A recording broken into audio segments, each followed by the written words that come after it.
देखिए, ये तो अब हाईकमांड ने डिसाइड करना है कि किसको आपने इस पद पर बिठाना है या किसको रखना है, वो डिसाइड करेंगे। उस पर हम कोई अपनी प्रतिक्रिया नहीं दे सकते।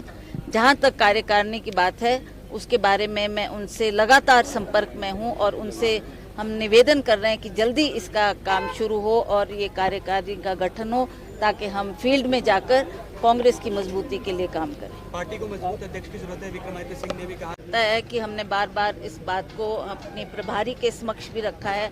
वो भी चाहती थी, वो भी कह के गई हैं कि जल्दी इसका विस्तार होगा।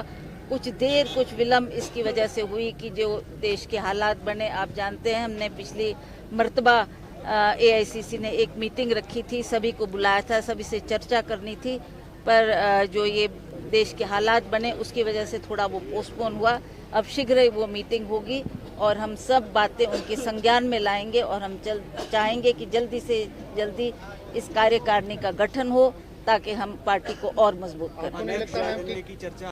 जहां तक वीरभद्र सिंह की बात है, उनका बहुत बड़ा योगदान रहा है कांग्रेस पार्टी के लिए। जो उन्होंने काम किया, एक वक्त ऐसा भी आया जब उन्होंने पार्टी को अपने घर से, निजी घर से चलाया था। वो ये आदर्श सूद जी उसके गवाह हैं।